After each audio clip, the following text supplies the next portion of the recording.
Hello, folks. Welcome to Jeremy Hadler's YouTube channel. I'm your host, Jeremy Hadler, and today we continue with the GOAT series, and today we'll be going on to left guard here.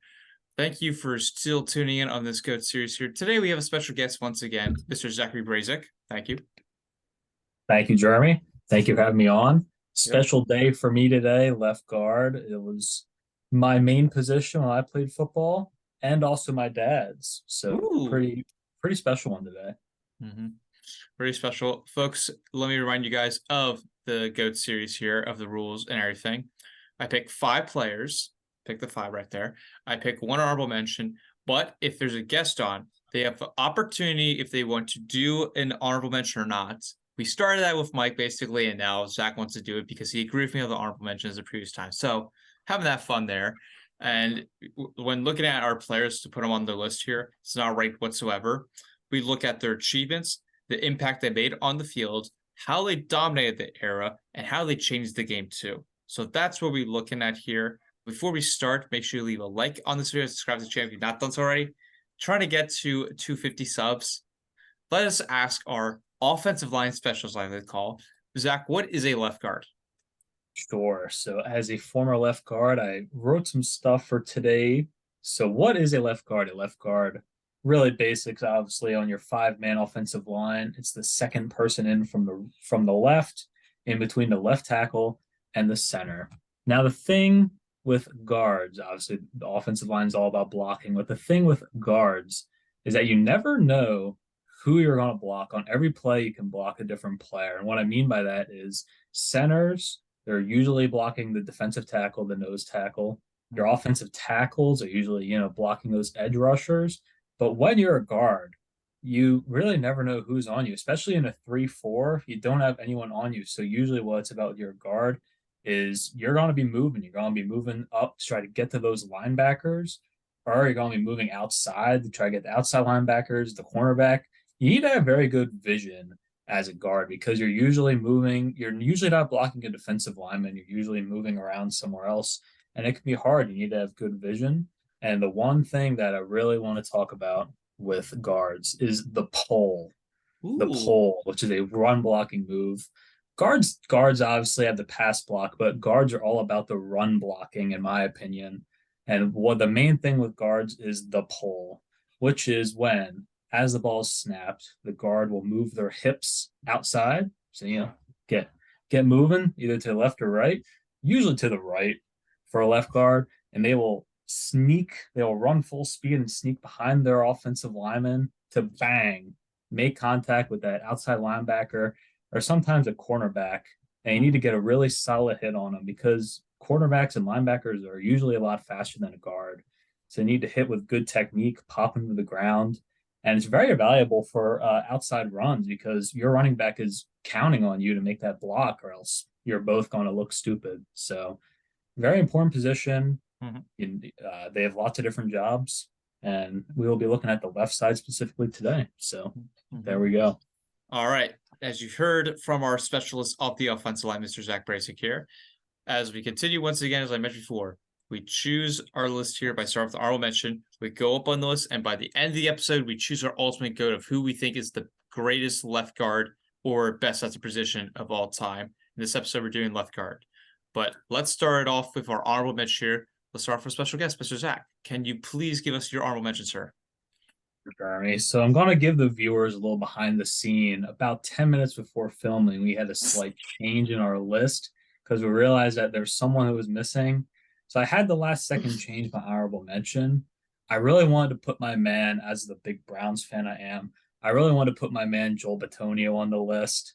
Been a legend ever since we drafted Johnny Manziel.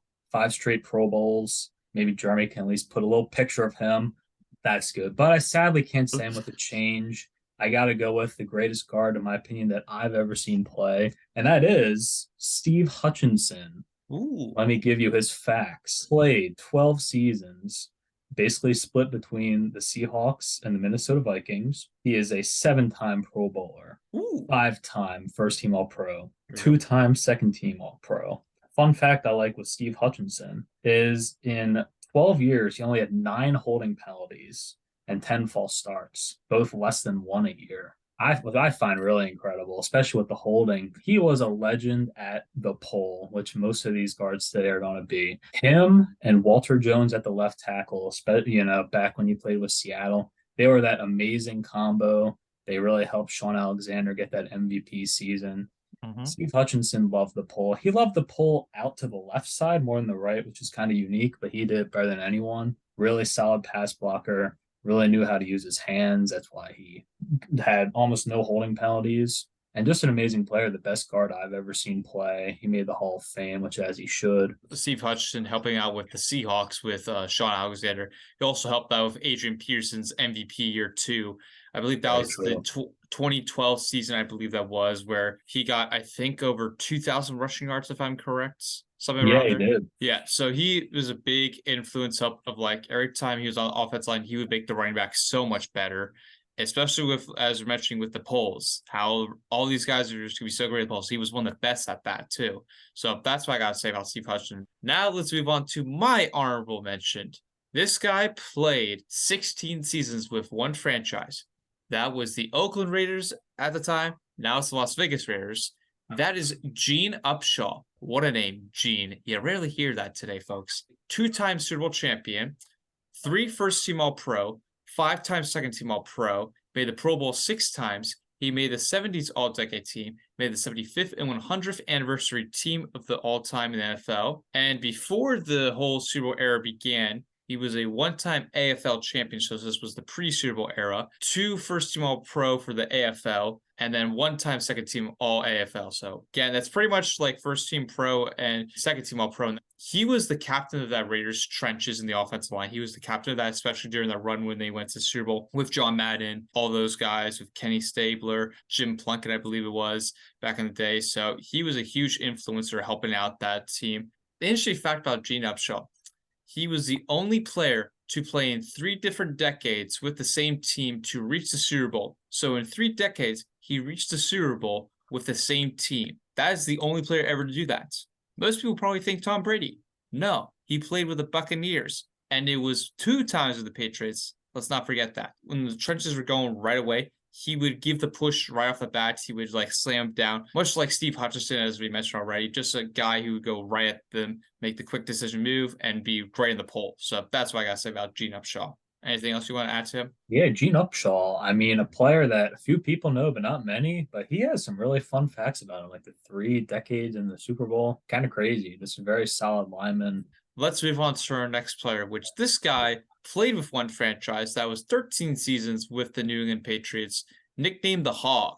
That is John Hanna, 13 seasons with the Patriots, 7 first-team All-Pro, 7, that's very rare, 3 second-team All-Pro, 9-time Pro Bowler, made the 70s and 80s All-Decade team, made the 75th and 100th anniversary team in the NFL, made his accomplishment there. His number is retired, number 73, which is what he wore, by the New England Patriots. Watching him of his highlights and researching him, all that, the hands is what he was really known for. Bulldoze is what I like to know for, because every time I watched him, he would go right at him and knocked the defender down right off the bat. The defender couldn't get up from that. That's something that really stuck out to me, was his bulldozing and the good hands of how he could just push him out of the way.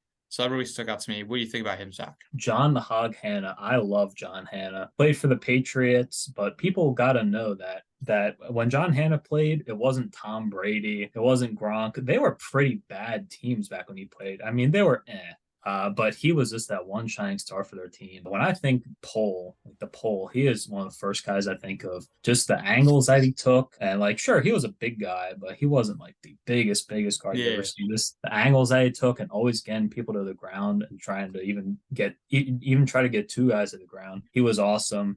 Very sound in the passing game too, thanks to his good hands. Very stable around the hips area. So when those linebackers blitzed at him, he was just that brick wall. I mean, he has a lot of first team All Pros and Pro Bowls, but he really honestly probably would have gotten even more if the Patriots were better. I find it really interesting. He made the all 80s team, but he only played for 5 years in the 80s, which I think shows even more just how good he was. Yeah. And one last fun fact is he was nominated for Offensive Player of the Year in 1979. Going back to when the Patriots were bad, they were good back in the 90s, like the later 90 part with Bill Parcells. You had Drew Bledsoe. Ultimately, they lost in the Super Bowl to my team, but that's where the Patriots were from that late to the mid 90s to like now.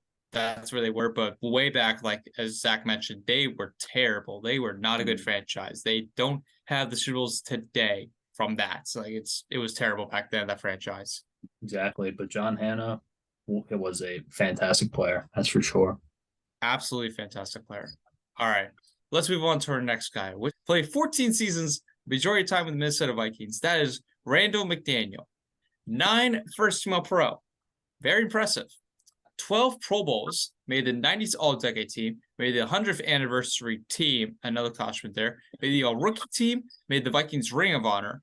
He was on the 50 greatest Vikings out of the players, 40th anniversary team for the Minnesota Vikings. Zach, what do you think about him? Yeah, Randall McDaniel. Shout out my dad who reminded me that he needs to be on this list. We had to make some changes. Legendary numbers for a left guard, 12 Pro Bowls, 9 first team All Pros. He was awesome. And like guards have to do, they have to move around. And the one thing that sticks out to me with Randall McDaniel is how effective he was on screen passes. He would just bulldoze the way, very strong, played with great hands, big man, very big man. He was just so consistent for so long. He also played for the Buccaneers a little. He even made the Pro Bowl with the Bucs. Just an awesome player who really needed to be on the list. So shout out you, Randall. Yeah, definitely strong player. I mean, he, as I mentioned with John Hannah, bulldoze guy. He would just knock the opponents down and he would just go right through them. So that's another thing that stuck out to me. Let's move on to our next player. This is the Frank Gore of the list, folks. And if you don't know what the Frank Gore term means, it means the longest amount of years they played at the position on the list. That is Bruce Matthews. Played 19 seasons. 19 seasons with Houston Oilers. That's what it was back in the day, but now it was Tennessee Oilers. So that's how it is. Houston, Tennessee. That's how it is there. He's a 7 first-team All-Pro, 2-time second-team All-Pro, 14-time Pro Bowler, made the 90s All-Decade team, made the 100th anniversary team, made the All-Rookie team. And as I mentioned with the Oilers and Titans, back in his day was the Oilers, but then they transcended their franchise to become the Tennessee Titans. So he's in the Ring of Honor of the Tennessee Titans, technically, but it was the Houston Oilers back in the day. He retired his number with the Tennessee Titans, number 74. Very competitive man, very versatile of like how to play other positions, but really known for being a left guard of how to do it and very athletic. Whether you asked him to be going right up the trenches, how to do different moves, that's something that, again, very athletic and very versatile, being a strong guy and knowing what to do. What do you think of him, Zach? Yeah, Bruce Matthews. Really, if you look at the entire history of linemen on that side of the football, he might be the Frank Gore of the entire offensive line, really, or at least very close to it. And yeah, the interesting thing with Bruce Matthews is he played a lot of positions. He played center and right guard as well as left guard, obviously. The reason why I played so many positions partly is Houston already had a really good left guard who we might talk about shortly. So they had to move him around a lot, and he handled all of them great. Left guard is probably where he's most known for. I also know him a lot as a center, and he was just awesome, very competitive, played hard. He really liked moving forward into the either defensive lineman or the linebackers. Amazing player, 14 Pro Bowls, great add to the list. A staple name for the O line for sure. Definitely. And he's also the uncle of Clay Matthews, the former Green Bay Packer. That's the legend there, folks. That's the legend there also. So I'd like to give this shout out there because he did not have the long hair like Clay Matthews did. He had the short hair. That's what Bruce Matthews had instead of Clay having that long hair. So he did not compete for the longest hair. He was brother of Browns legend Clay Matthews Sr. So very great family. There we go. Good football family. Now let's move on to our next player here, which, as we just mentioned, this guy played with the Tennessee Titans with Bruce Matthews, 12 seasons with the Houston Oilers. That is Mike Munchak.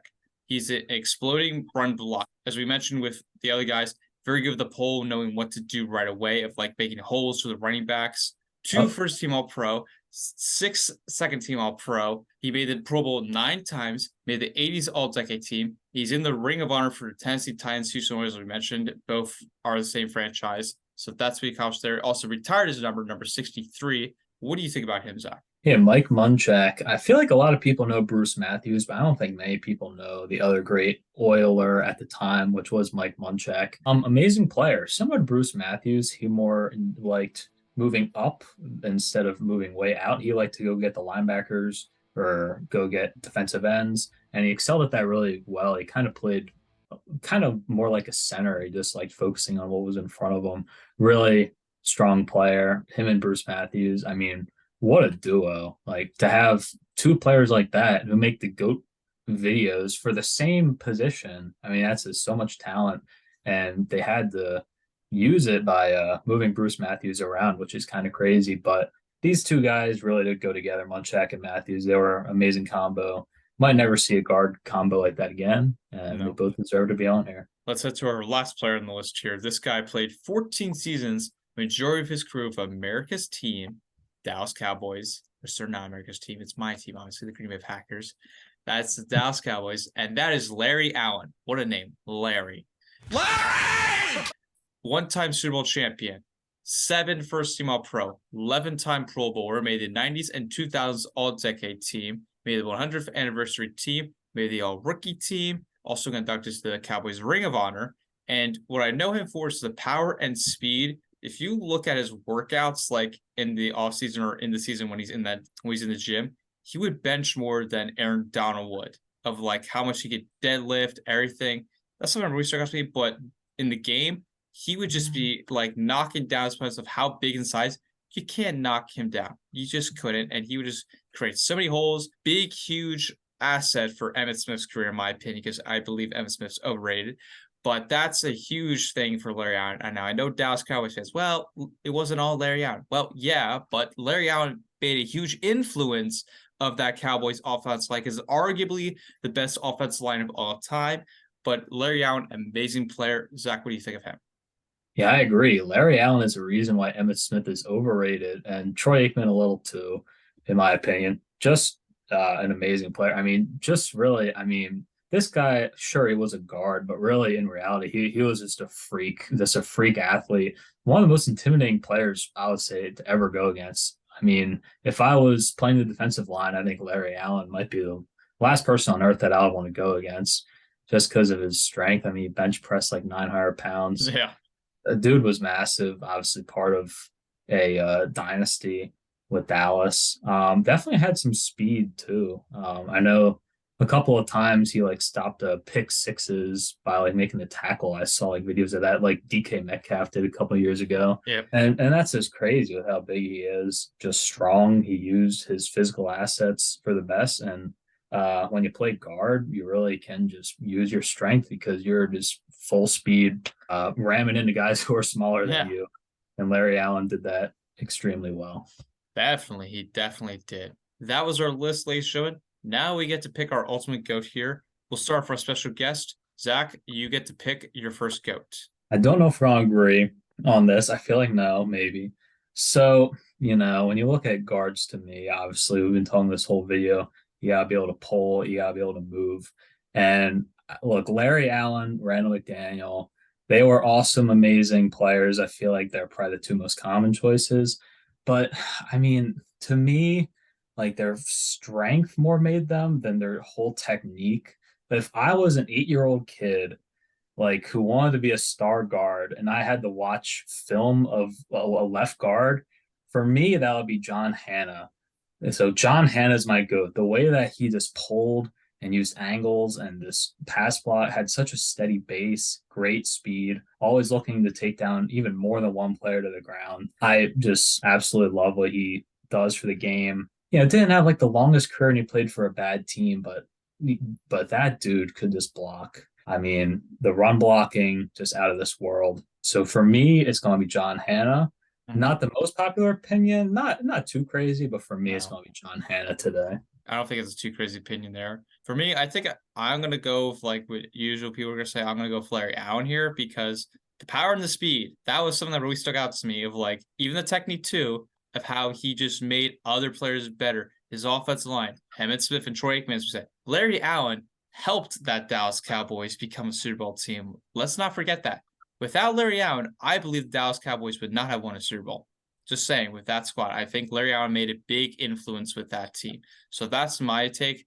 I believe Larry Allen is the greatest left guard of all time. So that's my GOAT here, Larry Allen.